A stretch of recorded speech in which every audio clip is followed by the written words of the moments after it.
अस्सलाम वालेकुम dear curious minds. दोस्तों, अगर आप ये मेरी वीडियो देख रहे हैं तो आप इंडिया के फेमस यूट्यूबर ध्रुव राठी के बारे में तो जानते ही होंगे, लेकिन अगर आप उन्हें नहीं जानते तो मैं आपको बता देता हूँ। ध्रुव राठी इंडिया के एक वेल नोन यूट्यूबर हैं। 12 मिलियन के करीब उनके सब्सक्राइबर्स हैं और वो पॉलिटिकल, इकोनॉमी की इशूज़ और साथ में स्पेस एंड टाइम वाली वीडियोज़ बनाते हैं। उनकी वीडियोज़ बहुत ज़्यादा अच्छी होती हैं, उनका एक्सपीरियंस भी बहुत ज़्यादा है। तकरीबन 9 साल से वो इस फील्ड में मौजूद हैं। दोस्तों, मैंने उनकी वीडियोस अभी रिसेंट से ही देखना शुरू की हैं, जब उनके 10 मिलियन सब्सक्राइबर्स पूरे हुए थे। मैं ज़्यादा हंसी टीवी ही देखता था। दोस्तों, कुछ अर्सा पहले उन्होंने एक वीडियो बनाई थी जिसका टाइटल था reality of Quran and Bible Abrahamic religions explained.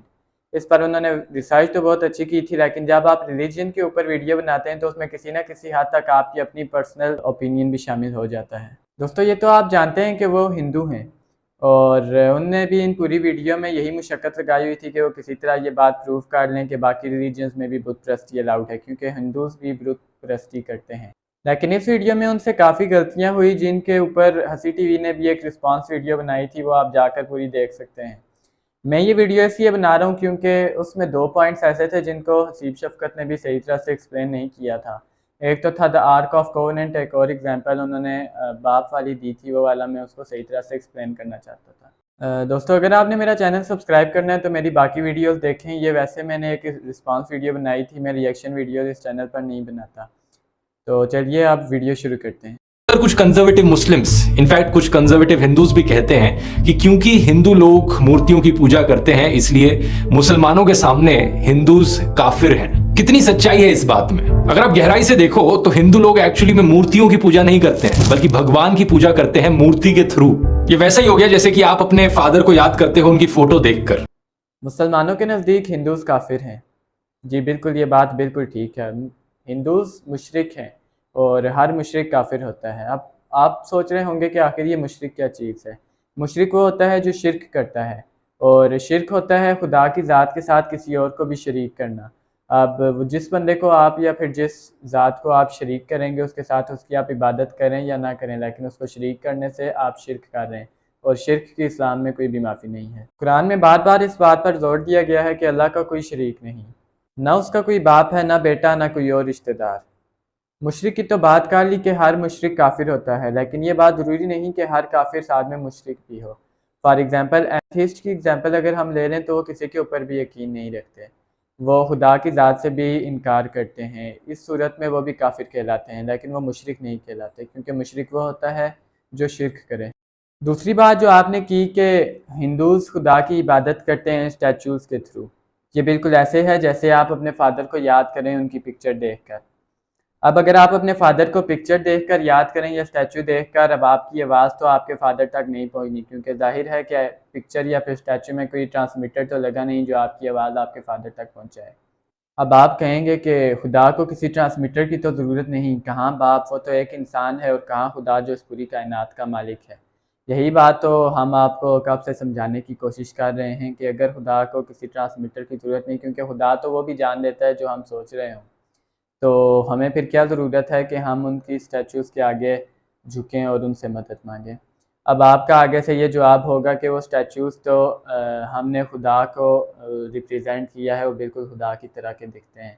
तो उसके लिए आप जाकिर नाइक की ये वाली वीडियो क्लिप देख लें। लिखा है श्वेताश्वेतार उपनिषद में अध्याय नंबर 4 श्लोका नंबर 19 में, न तस्य प्रतिमा अस्ति, उस ईश्वर की कोई प्रतिमा नहीं है। प्रतिमा एक संस्कृत लफ्ज है जिसके मानी है अक्स।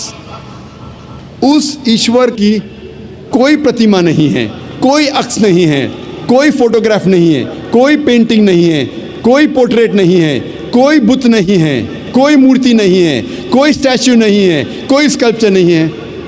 अब आते हैं द आर्क ऑफ कोवेनेंट यानी ताबूत सकीना की तरफ, जिसको बताते हुए आपने ये चीज़ प्रूव करने की कोशिश की है कि इस्लाम में भी बुत परस्ती अलाउड है। 5 चैप्टर आगे चलिए, चैप्टर 25 वर्स 17 टू 22 में लिखा गया है, भगवान प्रॉफिट मोसेस को खुद कमांड करते हैं कि एक प्योर गोल्ड की मर्सी सीट बनाए, उनके दोनों तरफ चेरब की मूर्ति बनाए। भगवान कहते हैं कि वो मोसेस से बात करेंगे इन स्टैचूज के बीच में। इसे कहते हैं द आर्क ऑफ कोवेनेंट यानी ताबूत सकीना। इससे अल्लाह ताला हज़रत मूसा अलैहिस्सलाम से कलाम किया करते थे, इनसे बात किया करते थे। लेकिन इसका ये मतलब नहीं है कि हज़रत मूसा अलैहिस्सलाम उन स्टैचूज़ के आगे झुकते थे या उन स्टैचूज़ से मदद मांगते थे। अब इसे मैं आपको एक एग्ज़ाम्पल की मदद से समझाने की कोशिश करता हूँ।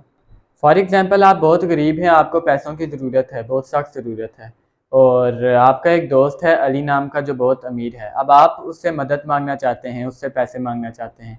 ज़ाहिर है कि वो आपके पास तो नहीं है, आप उसको मोबाइल से फ़ोन करके उससे पैसे मांगेंगे। जब आप उसको मोबाइल पर फ़ोन करेंगे तो उसके मोबाइल के बीच में से अली की आवाज़ आएगी।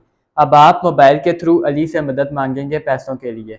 जब वो कॉल ख़त्म हो जाएगी तब भी क्या आप मोबाइल से मदद मांगते रहेंगे, क्योंकि मोबाइल तो सिर्फ एक वसीला बना था उससे बात करने का। इस एग्जाम्पल में आप ताबूत सकीना को मोबाइल की जगह पर रख कर अब इस बात पर गौर करें कि ताबूत सकीना को जब तक अल्लाह ताला से बात करने के लिए इस्तेमाल किया जाता था, हज़रत मूसा अलैहिस्सलाम उससे बात किया करते थे अल्लाह ताला से। और इसका हरगिज़ ये मतलब नहीं है कि वो ताबूत सकीना से मदद मांगते थे या उसके ऊपर लगी हुई स्टैचू से मदद मांगते थे। और नोट करने की बात यह है कि उसके ऊपर लगे गए जो स्टैचूज़ थे वो भी खुदा के स्टैचूज़ नहीं थे। और आपने अपनी वीडियो में खुद ही कहा कि इस्लाम में खुदा के अलावा किसी और स्टैचूज़ के आगे झुकने से मना किया गया है। तो अब आप देख लें कि ये भी तो खुदा के स्टैचूज़ नहीं थे, फिर इनके आगे कोई क्यों झुकता। तो आखिर में जो आप प्रूव करना चाहते थे कि इस्लाम में भी बुत परस्ती जायज़ है, तो ये बात बिल्कुल भी ठीक नहीं है, क्योंकि सूरह फातिहा को, जिसको हम पूरे कुरान मजीद का खुलासा समझते हैं, उसकी आयत है इय्याका नअबुदु व इय्याका नस्तईन, यानी हम तेरी इबादत करते हैं और तुझी से मदद मांगते हैं, तेरे सिवा और किसी से भी मदद नहीं मांगते। आजकल मुसलमान भी बहुत से शिरकिया जुमले बोलते हैं, जिस तरह या अली मदद, ये चीज़ इसके बिल्कुल ख़िलाफ़ है, क्योंकि हमने अभी पढ़ा कि हम सिर्फ तेरी इबादत करते हैं और तुझी से मदद मांगते हैं। ये चीज़ बहुत स्ट्रिक्ट है इस्लाम में। तो हम मुसलमान अल्लाह ताला के सिवा और किसी की इबादत नहीं कर सकते और किसी से मदद नहीं मांग सकते। मैं आपको दावत देता हूँ कि आप इस्लाम के ऊपर रिसर्च करें, क्योंकि जितना आप इस्लाम के ऊपर रिसर्च करते जाएंगे उतनी ही आपकी आंखें खुलती जाएंगी, आपका दिमाग खुलता जाएगा और आप हकीकत के साथ वाकिफ़ होते जाएंगे। और अब मैं आपसे मिलूँगा अगली नई वीडियो में, तब तक के लिए अपना बहुत सा ख्याल रखें। अल्लाह हाफ़िज़।